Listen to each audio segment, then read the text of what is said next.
شاہ است حسین بادشاہ است حسین، دین است حسین دین پناہ است حسین، سر داد نداد دست در دست یزید، حقا کے بنائے لا الہ است حسین۔ السلام علیکم دوستو، میں ہوں محمد راشد اور آپ دیکھ رہے ہیں راشد آن وائس یوٹیوب چینل۔ محرم الحرام کا جیسے ہی ذکر آتا ہے تو ہمارے ذہنوں میں ایک ہی خیال آتا ہے، اسلام کی عظیم ترین قربانی یعنی حضرت امام حسین ابن حضرت علی علیہ السلام۔ آپ کا پورا نام حضرت حسین رضی اللہ تعالی عنہ، آپ کا لقب سید الشہداء یعنی شہداء کے سردار، آپ کی کنیت ابو عبداللہ، آپ کے والد ماجد کا نام حضرت علی ابن ابی طالب علیہ السلام، آپ کی والدہ کا نام حضرت فاطمہ بنت محمد رسول اللہ صلی اللہ علیہ وآلہ وسلم۔ آپ کی پیدائش تقریباً 3 شعبان 3 ہجری 626 عیسوی مدینہ میں عرب کے حجاز کے علاقے میں آپ کی پیدائش ہوئی۔ حسین مجھ سے ہے اور میں حسین سے ہوں، اللہ ان سے محبت کرتا ہے جو حسین سے محبت کرتا ہے۔ یہ حضرت محمد صلی اللہ علیہ وآلہ وسلم کے الفاظ تھے جو اپنے نواسے کے بارے میں تھے۔ ایک اور موقع پر جب حضرت امام حسین رضی اللہ تعالیٰ عنہ نبی کریم صلی اللہ علیہ وآلہ وسلم کے پاس آئے تو رسول اللہ صلی اللہ علیہ وآلہ وسلم نے ارشاد فرمایا، خوش آمدید اے ابا عبداللہ، اے آسمانوں اور زمین کی زینت والے۔ وہاں موجود ایک اور شخص نے حیران ہو کر پوچھا کہ یا رسول اللہ، آپ کے علاوہ کوئی اور بھی زمین و آسمان کی زینت کیسے ہو سکتا ہے؟ تو پیارے آقا حضرت محمد صلی اللہ علیہ وآلہ وسلم نے ارشاد فرمایا، قسم ہے اس ذات کی جس نے مجھے حق کے ساتھ نبی بنا کر بھیجا ہے کہ علی کے بیٹے حسین کا ذکر آسمان پر زمین سے زیادہ ہے۔ خدا کے تخت کے دائیں طرف آپ یعنی امام حسین کو ہدایت کا چراغ اور نجات کی کشتی کے طور پر لکھا گیا ہے۔ یاد رہے کہ حضرت آدم علیہ السلام سے لے کر حضرت امام حسین اور حضرت امام حسن تک یہ نام کسی نے بھی نہیں رکھے، آپ کے نام حضرت محمد صلی اللہ علیہ وآلہ وسلم نے تجویز کیے۔ اس منفرد شخص کو تیسرا معصوم امام بننا تھا۔ حضرت امام حسین رضی اللہ تعالیٰ عنہ نے بچپن ہی سے پیغمبر اسلام کی محبت کی گرمی کو محسوس کیا۔ وفاداری اور عظیم صبر کے ساتھ حضرت امام حسین اپنے قائد اور بھائی حضرت امام حسن کے ساتھ تاریک ترین لمحات میں بھی کھڑے رہے۔ اس دنیا سے رخصت ہونے سے پہلے حضرت امام حسن نے اپنے چند مقرب پیروکاروں کو یاد دلایا، کیا تم نہیں جانتے کہ میری موت اور میری روح کے جسم سے جدا ہونے کے بعد علی کے بیٹے حضرت حسین اگلے امام ہیں؟ تمام مقدس ہستیوں کی طرح حضرت امام حسین کے فضائل بہت سارے چوتھوں پر محیط ہیں جن کا احاطہ اس مختصر ویڈیو میں نہیں کیا جا سکتا، تاہم بہت سے مخلص عقیدت مندوں کے ذہنوں میں حضرت امام حسین کو ان کے علم، تقوی اور ظلم کے خلاف انقلاب کے لیے سب سے زیادہ یاد کیا جاتا ہے۔ حضرت امام حسین کی گہری حکمت اور بے مثال عقیدت کے ذریعے انہوں نے نسل در نسل خدا کو جاننے کا طریقہ سکھایا اور سکھاتے رہے۔ آئیے ایک لمحے کے لیے حضرت امام حسین کی دعا کے درج ذیل الفاظ پر غور کرتے ہیں۔ میرے مالک، اسرات کے درمیان آگے پیچھے جانا جو آپ کی طرف لے جاتا ہے ایک دوری کے دورے پر پڑتا ہے، تو مجھے اپنے پاس ایسی خدمات کے ذریعے جمع کر جو مجھے تیری طرف لے جائے۔ آپ اس کے ذریعے کیسے ثابت ہو سکتے ہیں جو اپنے وجود میں آپ کا محتاج ہے؟ کیا تیرے علاوہ کوئی ایسا ظہور ہے جو تیری نہیں ہے کہ وہ تجھے ظاہر کرنے والا ہو؟ آپ کو کب سے چھپایا گیا ہے اور آپ کو دکھانے کے لیے کسی ثبوت کی ضرورت ہے؟ آپ کب سے دور رہے ہیں کہ اسرات آپ کی طرف لے جاتے ہیں؟ اندھی وہ آنکھ ہے جو تجھے دیکھتی نہیں، اس پر ہمیشہ نگہبان اس نے سودا کھو دیا ہے، ایک بندے کا جس کے لیے تو نے اپنی محبت میں حصہ نہیں رکھا تھا۔ یہ اقتباس اس خوبصورتی میں جھانکنے کی نمائندگی کرتا ہے جس نے حضرت امام حسین کو اصولوں کی سطح پر ابھارا۔ خدا کی معرفت کے اس یقین کے ساتھ ہی حضرت امام حسین نے اپنا ہر اقدام کیا۔ خدا کے ساتھ اس گہرے تعلق نے تیسرے معصوم حضرت امام حسین کو ان اصولوں کے دفاع میں رہنمائی اور جد و جہد کرنے کے قابل بنایا جو انسانیت کی نمائندگی کرتے ہیں۔ یزید نے دمشق پر اقتدار سنبھالا، اسے لوگوں کے مقدس ترین نظریات کی کوئی پرواہ نہیں تھی، انتظامیہ کے عام کاروباری معاملات میں بھی اسے کوئی دلچسپی نہیں تھی۔ یزید نے مدینہ کے گورنر ولید بن عتبہ ابن ابو سفیان کو حکم دیا کہ اگر ضرورت ہو تو طاقت کے ساتھ حضرت حسین سے بیعت کر لیں۔ یزید کا مقصد شہر کے حالات پر قابو پانا تھا، اس سے پہلے کہ لوگ حضرت معاویہ کے وصال سے آگاہ ہو جائیں۔ یزید کی فکر خاص طور پر خلافت میں اپنے دو حریفوں کے بارے میں تھی، حضرت امام حسین اور عبداللہ ابن زبیر، جو پہلے بیعت کر چکے تھے۔ حضرت امام حسین رضی اللہ تعالیٰ عنہ نے سمن کا جواب دیا، لیکن ملاقات کے خفیہ ماحول میں بیعت کرنے سے انکار کر دیا۔ یہ تجویز کیا کہ اسے عوام میں کیا جانا چاہیے۔ مروان بن حکم نے ولید کو قید کرنے یا سر قلم کرنے کو کہا، لیکن حضرت امام حسین کی اپنے نانا جان کے ساتھ رشتہ داری کی وجہ سے ولید اس کے خلاف کوئی کارروائی کرنے کو تیار نہیں تھے۔ کچھ دنوں کے بعد حضرت امام حسین یزید کو تسلیم کیے بغیر مکہ روانہ ہو گئے۔ وہ مئی 680 کے شروع میں مکہ پہنچے اور ستمبر کے آغاز تک وہیں رہے۔ ان کے ساتھ ان کی بیویاں، بچے اور بھائی اور حضرت حسن کے بیٹے بھی تھے۔ یزید کا شوق شکار تھا اور اس نے اپنی تسکین کے لیے طاقت کی تلاش کی۔ نظم و ضبط اور خود پرستی، مضبوط ایمان اور مخلصانہ کوشش، آزادی اور سماجی مساوات کا احساس جو اسلام کی محرک قوتیں تھیں، اقتدار سے الگ ہو گئیں۔ دمشق کا تخت خدا کی عطا کردہ ذمہ داری کے احساس کے ساتھ روحانی دفتر کے بجائے ذاتی اور خاندانی ترقی کی انتہا خود غرضانہ خیالات پر مبنی ایک دنیاوی تخت بن چکا تھا۔ لوگوں میں اخلاقیات کا انحطاط پھیل گیا۔ ایک آدمی تھا جو لہر کو روک سکتا تھا، وہ حضرت امام حسین تھے۔ وہ نبی کے نواسے بغیر کسی خوف کے بول سکتے تھے۔ خوف ان کی فطرت کے لیے اجنبی تھا، لیکن ان کی بے عیب اور بے عیب زندگی اپنے آپ میں دوسرے معیار رکھنے والوں کے لیے ملامت تھی۔ یزید نے انہیں خاموش کرانے کی کوشش کی، لیکن انہیں خاموش نہیں کیا جا سکا۔ اس نے انہیں رشوت دینے کی کوشش کی، لیکن انہیں رشوت نہ دی جا سکی، کیونکہ وہ جانتا تھا کہ لوگوں کا ضمیر کسی بھی وقت جاگ سکتا ہے اور اس کو اس وقت تک مٹا سکتا ہے جب تک کہ مقدس آدمی اس کے مقصد کی حمایت نہ کرے۔ مقدس آدمی جن اصولوں کے لیے کھڑے تھے، ان کو سرنڈر کرنے کی بجائے مرنے کے لیے تیار تھے۔ جیسے ہی حضرت امام حسین نے ظلم کے خلاف کھڑے ہونے کی تیاری کی، حضرت امام حسین کو اہل کوفہ کی طرف سے خطوط بھی موصول ہوئے، جن میں لکھا تھا: باغ سبز ہو گئے اور پھل پک گئے، پس اگر تم چاہو تو ہماری طرف آؤ، تمہارے لیے قیادت کے لیے لشکر جمع کیے گئے ہیں۔ اس بات سے قطع نظر کہ حضرت امام حسین کو کس قسم کی حمایت حاصل کرنی تھی، وہ جانتے تھے کہ غیر انسانی کیمپ کے خلاف ایک ابدی موقف ناگزیر ہے۔ پیغمبر اسلام کی خیانت، حضرت امام علی رضی اللہ تعالیٰ عنہ اور حضرت فاطمہ رضی اللہ تعالیٰ عنہما کے ساتھ ہونے والی ناانصافی، اور حضرت حسن رضی اللہ تعالیٰ عنہ کے ساتھ خیانت اور معصوم جانوں کا قتل حضرت امام حسین کی تحریک منتج ہوا۔ عراق کی طرف روانگی سے پہلے حضرت امام حسین نے اپنی وصیت میں درج ذیل لکھا: میں نے خود غرور یا باطل کو نہیں چھوڑا، نہ کرپشن نہ ظلم، بلکہ میں نے اپنے نانا پیغمبر اکرم صلی اللہ علیہ وآلہ وسلم اور والد حضرت امام علی رضی اللہ تعالیٰ عنہ کی امت میں اصلاح کی غرض سے نکلا ہوں۔ میں نیکی کو فروغ دینا اور برائی سے روکنا چاہتا ہوں۔ پس جو لوگ مجھے حق قبول کرنے میں قبول کرتے ہیں، یقیناً خدا کا حق زیادہ حق ہے۔ جہاں تک انکار کرنے والوں کا تعلق ہے تو میں اس وقت تک صبر کروں گا جب تک کہ خدا میرے اور لوگوں کے درمیان حق کے ساتھ فیصلہ نہ کر دے، اور وہ بہترین فیصلہ کرنے والا ہے۔ حضرت امام حسین نے اپنے قریبی خاندان کے افراد اور ساتھیوں کے ایک گروہ کو عراق کی طرف لے کر چلے، یہاں تک کہ خواتین اور نوجوانوں نے بھی جذباتی طور پر تیسرے امام کے ساتھ ان کی عظیم جدوجہد میں شامل ہونے کا انتخاب کیا۔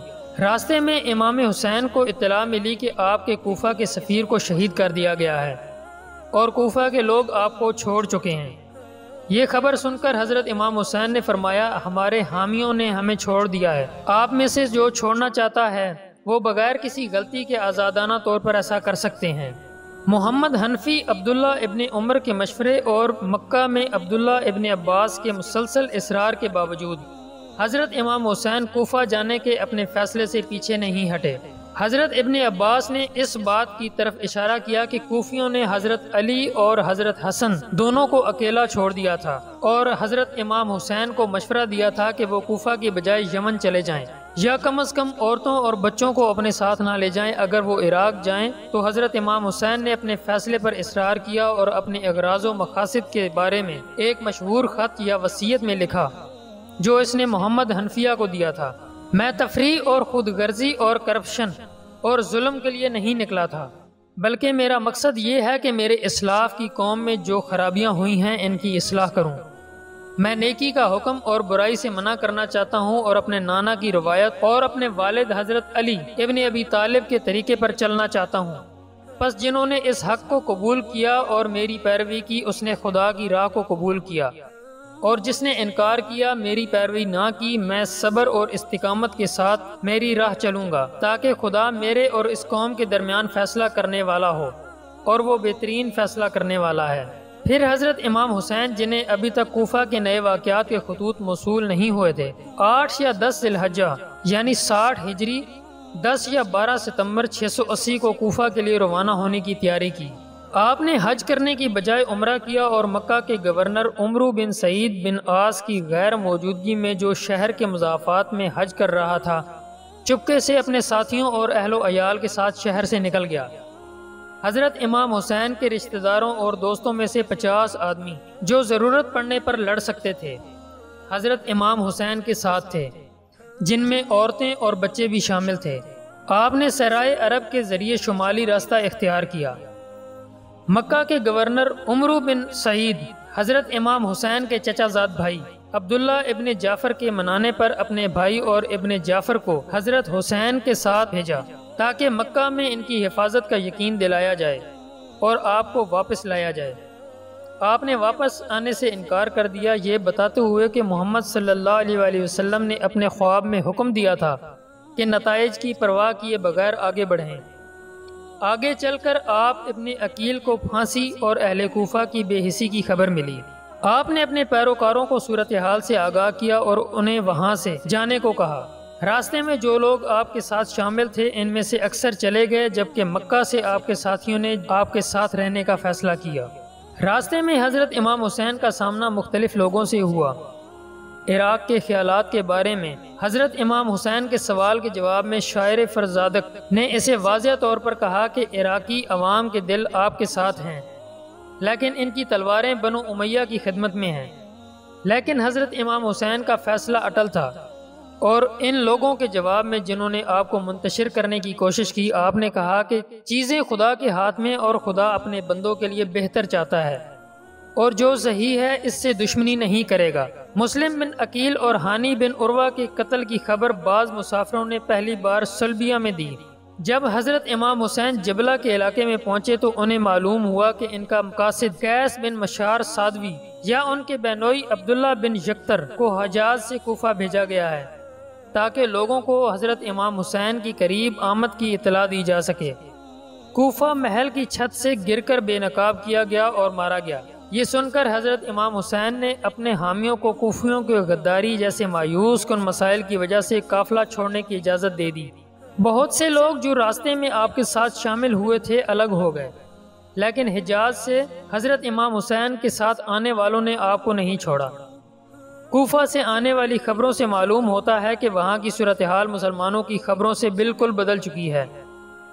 سیاسی جائزوں نے حضرت امام حسین پر واضح کر دیا کہ کوفہ جانا اب مناسب نہیں رہا۔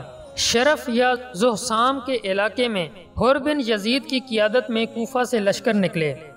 وہاں موسم گرم ہونے کی وجہ سے حضرت امام حسین نے حکم دیا کہ انہیں پانی پلایا جائے، اور پھر فوج کو اپنے مقاصد کا اعلان کیا اور کہا، تمہارا کوئی امام نہیں تھا اور میں امت کے اتحاد کا ذریعہ بن گیا۔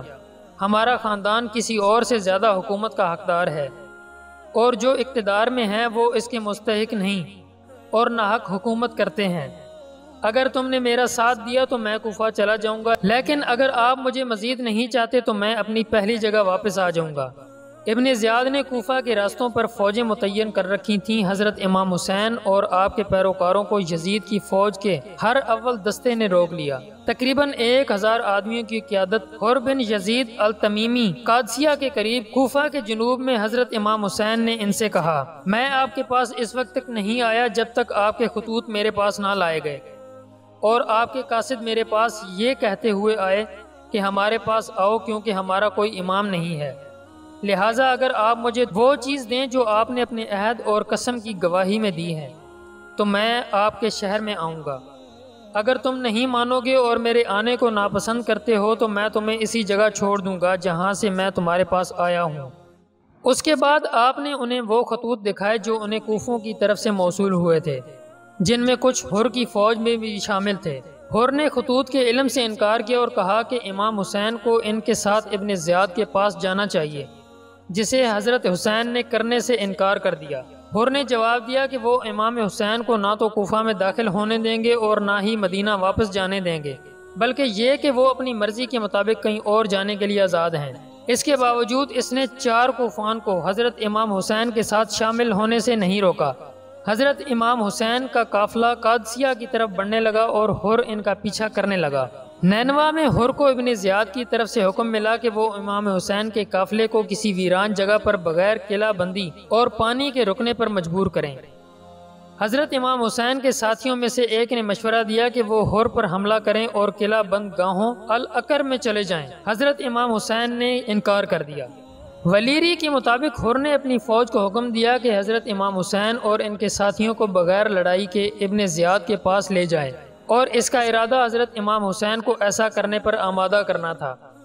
لیکن جب اس نے دیکھا کہ حضرت امام حسین اپنے قافلے کو آگے بڑھا رہے ہیں تو ان کے پیچھے چلنے کی ہمت نہ ہوئی۔ تاہم مدلونگ اور بحری امیان لکھتے ہیں کہ جب حسین نکلنے کے لیے تیار ہوئے تو حر نے ان کا راستہ روک دیا اور کہا اگر حضرت امام حسین ابن زیاد کے حکم کو قبول نہ کریں تو حر ان کو مدینہ یا کوفہ جانے کی اجازت نہیں دیں گے۔ اس نے حضرت امام حسین کو مشورہ دیا کہ وہ نہ کوفہ جائیں اور نہ ہی مدینہ جائیں، بلکہ یزید یا ابن زیاد کو خط لکھیں اور ان کے حکم کا انتظار کریں، اس امید پر کہ وہ جواب ملنے سے اس مشکل صورتحال سے بچ جائیں گے۔ لیکن امام حسین نے ان کی نصیحت پر کان نہیں دھرے اور آزاد یا قادسیہ کی طرف جاری رکھا۔ حر نے امام حسین کو بتایا کہ وہ یہ کام حضرت امام حسین کے لیے کر رہا ہے اور اگر جنگ ہوئی تو حضرت امام حسین کو قتل کر دیا جائے گا۔ ایک جگہ حضرت امام حسین نے خطبہ پڑھا اور فرمایا میں موت کو شہادت اور ظالموں کے ساتھ رہنے کے سوائے مشقت کے نہیں دیکھتا۔ ایک اور مقام پر انہوں نے حکومت سے مخالفت کی وجہ بیان کرتے ہوئے اپنے والد اور بھائی سے اہل کوفہ کی بیعت توڑنے کی تلخی کو یاد کرتے ہوئے کہا یہ لوگ شیطان کی اطاعت کے آگے سر تسلیم خم کر چکے ہیں اور اطاعت کو چھوڑ چکے ہیں۔ خدا مہربان کا راستے میں آپ نے قبیلہ تائی کے پاس جانے کی پیشکش کو قبول کرنے سے انکار کر دیا اور واپس نہ آنے کے بارے میں حر کے ساتھ اپنے معاہدے کی طرف اشارہ کیا۔ بعد میں ابن زیاد کا ایک قاصد حر کے پاس آیا اور حضرت امام حسین کو سلام کیے بغیر حر کو ایک خط دیا جس میں ابن زیاد نے اسے حکم دیا تھا کہ وہ ایسی جگہ نہ رکے جہاں امام حسین کو پانی کی آسانی ہو۔ اس خط سے عبید اللہ حضرت امام حسین کو جنگ پر مجبور کرنا چاہتا تھا۔ زبیر بن قیس نے حضرت امام حسین کو مشورہ دیا کہ وہ حر کی چھوٹی فوج پر حملہ کر کے قلعہ بند گاہوں عسکر پر قبضہ کر لیں، لیکن حضرت امام حسین نے قبول نہیں کیا کیونکہ وہ جنگ شروع نہیں کرنا چاہتے تھے۔ 2 اکتوبر 2 محرم الحرام 61 ہجری کو امام حسین کوفہ کے شمال میں 70 کلومیٹر تقریباً 43 میل کے فاصلے پر صحرائی میدان کربلا پہنچے اور کیمپ لگایا۔ اگلے دن کوفان کی 4000 فوج عمر بن سعد کی کمان میں پہنچی۔ اسے مقامی بغاوت کو دبانے کے لیے رے کا گورنر مقرر کیا گیا، لیکن پھر اسے امام حسین کا مقابلہ کرنے کے لیے واپس بلایا گیا۔ ابتدائی طور پر وہ امام حسین سے لڑنے کے لیے تیار نہیں تھا، لیکن ابن زیاد کی جانب سے اپنی گورنری کو منسوخ کرنے کی دھمکی کے بعد اس کی تعمیل کی۔ حضرت امام حسین سے مذاکرات کے بعد ابن سعد نے ابن زیاد کو لکھا کہ امام حسین واپس آنے کے لیے تیار ہیں۔ ابن زیاد نے جواب دیا کہ امام حسین کو ہتھیار ڈالنا ہوگے یا انہیں زبردستی زیر کر لینا چاہیے اور انہیں مجبور کرنے کے لیے انہیں اور ان کے ساتھیوں کو دریائے فرات تک رسائی سے روک دیا جائے۔ ابن سعد نے دریا کی طرف جانے والے راستے پر 500 سوار تھے۔ حضرت امام حسین اور ان کے ساتھی 3 دن تک پانی کے بغیر رہے۔ اس سے پہلے کہ ان کے سوتیلے بھائی حضرت عباس کی قیادت میں 50 آدمیوں کا ایک گروپ دریا تک پہنچنے میں کامیاب ہو گیا، وہ صرف 20 پانی کی کھالیں بھر چکے تھے۔ حضرت امام حسین اور ابن سعد رات کو ایک تصفیہ پر بات چیت کرنے کے لیے ملے۔ یہ افواہ تھی کہ حضرت امام حسین نے 3 تجاویز پیش کی، یا تو انہیں مدینہ واپس جانے کی اجازت دے دی جائے، براہ راست یزید کے سامنے پیش ہو جائیں، یا کسی سرحدی چوکی پر بھیج دیا جائے جہاں پر وہ مسلم فوجوں کے ساتھ مل کر لڑیں۔ یہ اطلاعات شاید غلط تھیں کیونکہ اس مرحلے پر حضرت امام حسین نے یزید کے تابع ہونے پر غور نہیں کیا تھا۔ ابن سعد نے تجویز جو کچھ بھی دی تھی ابن زیاد کے پاس بھیجی، جس کے بارے میں کہا جاتا ہے کہ اسے قبول کر لیا گیا، لیکن پھر شمر بن ذوالجاوش نے دوسری صورت میں قائل کیا۔ شمر نے استدلال کیا کہ حضرت امام حسین اس کے دائرہ اختیار میں تھے اور انہیں جانے دینا کمزوری کا مظاہرہ ہوگا۔ اس کے بعد ابن زیاد نے شمر کو حکم دیا کہ حضرت امام حسین سے ایک بار پھر ان کی بیعت طلب کرے، اور اگر وہ انکار کریں تو ان پر حملہ کریں اور قتل کرے اور ان کی بدنظمی کرے بطور باغی، فتنہ انگیز، لٹیرا، ظالم، اور وہ ان کے مرنے کے بعد مزید نقصان نہ پہنچانا۔ اگر ابن سعد حملہ کرنے کے لیے تیار نہ تھا تو اسے حکم دیا گیا کہ وہ شمر کو کمان سونپ دے۔ ابن سعد نے شمر پر لعنت بھیجی اور اس پر پرامن تصفیہ تک پہنچنے کی کوششوں کو ناکام بنانے کا الزام لگایا، لیکن اس نے حکم پر عمل کرنے پر رضامندی ظاہر کی۔ انہوں نے ریمارکس دیے کہ امام حسین اس لیے تسلیم نہیں کریں گے کیونکہ ان میں ایک قابل فخر روح ہے۔ معزز سامعین، فوج 9 اکتوبر کی شام کو حضرت امام حسین کے کیمپ کی طرف بڑھی اور حضرت امام حسین نے حضرت عباس کو ابن سعد کو اگلی صبح تک انتظار کرنے کے لیے بھیجا تاکہ وہ اس معاملے پر غور کر سکیں۔ ابن سعد نے اس مہلت پر اتفاق کیا۔ حضرت امام حسین نے اپنے آدمیوں سے کہا کہ وہ رات کے وقت اپنے خاندان کے ساتھ نکلنے کے لیے آزاد ہیں، کیونکہ ان کے مخالفین صرف انہیں چاہتے ہیں۔ بہت کم لوگوں نے اس موقع سے فائدہ اٹھایا۔ دفاعی انتظامات کیے گئے، خیموں کو اکٹھا کیا گیا اور ایک دوسرے سے باندھ دیا گیا، اور خیموں کے پیچھے ایک کھائی کھودی گئی اور اسے لکڑی سے بھرا گیا جو حملے کی صورت میں جلانے کے لیے تیار تھا۔ حضرت امام حسین اور ان کے پیروکاروں نے ان کے بعد باقی رات عبادت میں گزاری۔ جو لوگ حضرت امام حسین کے مشن پر کاربند رہے وہ عقل، ایمان اور محبت میں اعلیٰ درجے کے تھے۔ تاہم ہر سال پوری دنیا میں حضرت امام حسین کی قیادت میں 72 محافظوں کی اصولی جد و جہد کو یاد کیا جاتا ہے۔ سچے عقیدت مندوں کے بیانات، مظاہر، آنسو اور اصولی اعمال حضرت امام حسین کے حق، انصاف اور انسانیت سے محبت کی عالمگیر پیغام کی جھلک دکھاتے ہیں۔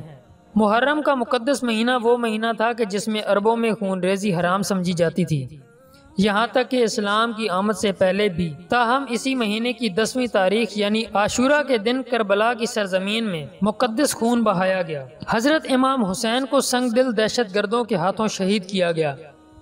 مجرموں نے جنہوں نے پیغمبر اسلام کی پیروی کا جھوٹا دعویٰ کیا تھا، انہیں بہت کم معلوم تھا کہ حضرت امام حسین کا انقلاب ابھی شروع ہوا ہے۔ 10 اکتوبر کو صبح کی نماز کے بعد دونوں جماعتوں نے جنگی پوزیشنیں سنبھال لیں۔ حضرت امام حسین نے ظہیر بن قیس کو اپنی فوج کی دائیں طرف کی کمان اور حبیب بن ابن مظاہر کو بائیں طرف کی کمان اور اپنے دوسرے بھائی حضرت عباس کو معیاری بردار مقرر کیا۔ حضرت امام حسین کے ساتھیوں کی زیادہ تر روایتوں کے مطابق 32 گھڑ سوار اور 40 پیادہ تھے۔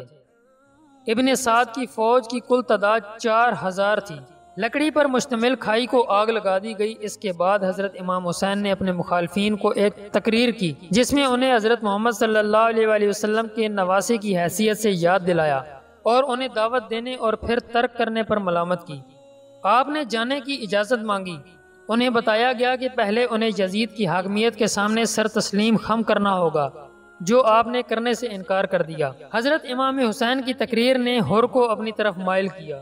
حضرت امام حسین کی تقریر کے بعد ظہیر بن قیس نے ابن سعد کے سپاہیوں کو امام حسین کو قتل کرنے سے روکنے کی کوشش کی، لیکن ناکام رہا۔ ابن سعد کی فوج نے کئی تیر برسائے۔ اس کے بعد لڑائی ہوئی جس میں حضرت امام حسین کے کئی ساتھی شہید ہو گئے۔ کوفان کے دائیں بازو نے حضرت عمرو بن الحجاج کی قیادت میں حضرت امام حسین کی فوج پر حملہ کیا، لیکن اسے پسپا کر دیا گیا۔ ہاتھا پائی کی لڑائی رک گئی اور تیروں کی مزید والیوں کا تبادلہ ہوا۔ شمر جو اموی فوجوں کے بائیں بازو کی کمان کرتا تھا حملہ کیا، لیکن دونوں طرف سے نقصان کے بعد اسے پسپا کر دیا گیا۔ اس کے بعد گھڑ سواروں کے حملے ہوئے۔ حضرت امام حسین کے گھڑ سوار دستے نے سخت مزاحمت کی اور ابن سعد بختر بند گھڑ سوار اور 500 تیر انداز لے کر آئے۔ تیروں سے ان کے گھوڑوں کی زخمی ہونے کے بعد حضرت امام حسین کے گھڑ سوار اترے اور پیدل لڑے۔ چونکہ اموی فوجیں صرف سامنے سے ہی حضرت امام حسین کی فوج تک پہنچ سکتی تھیں، اس لیے ابن سعد نے خیموں کو جلانے کا حکم دیا، سوائے اس کے جس کو امام حسین اور ان کا خاندان استعمال کر رہے تھے۔ سب کو آگ لگا دی۔ شمر نے آگ کو بھی جلانا چاہا، لیکن آپ کے ساتھیوں نے اسے روک دیا۔ منصوبہ الٹا ہوا اور شعلوں نے اموی پیش قدمی کو تھوڑی دیر کے لیے روک دیا۔ ظہر کی نماز کے بعد حضرت امام حسین کے ساتھیوں کو گھیرے میں لے لیا گیا اور تقریباً سبھی شہید ہو گئے۔ حضرت امام حسین کے رشتہ دار جنہوں نے اب تک لڑائی میں حصہ نہیں لیا تھا جنگ میں شامل ہو گئے۔ حضرت امام حسین کے بیٹے علی اکبر شہید کر دیے گئے۔ پھر حضرت امام حسین کے سوتیلے بھائی بشمول حضرت عباس اور حضرت حقیل ابن علی طالب کے بیٹے حضرت جعفر ابی ابن طالب اور حضرت حسن ابن علی کو شہید کر دیا گیا۔ حضرت عباس کی شہادت کا بیان بنیادی ماخذ الطبری اور بلادوری میں نہیں دیا گیا ہے، لیکن ایک ممتاز عالم شیخ المفید نے کتاب الارشاد میں اپنے بیان میں لکھا ہے کہ حضرت عباس حضرت امام حسین کے ساتھ دریا پر گئے لیکن الگ ہو گئے، گھیر لیے گئے اور شہید کر دیے گئے۔ اسی وقت حضرت امام حسین کا ایک چھوٹا بچہ جو آپ کی گود میں بیٹھا ہوا تھا تیر کے ضد میں آ کر شہید ہو گئے۔ کربلا کی جنگ کے دوران اموی سپاہیوں نے حضرت امام حسین پر براہ راست حملہ کرنے میں ہچکچاہٹ کا مظاہرہ کیا، تاہم جب وہ پینے کے لیے دریا میں گئے تو ان کے منہ پر تیر لگا۔ آپ نے اپنا خون ایک پیالے والے ہاتھ میں جمع کیا اور آسمان کی طرف پھینکا اور خدا سے اپنی تکلیف کی شکایت کی۔ بعد میں آپ کو مالک بن نصیر نے گھیر لیا اور سر پر وار کیا۔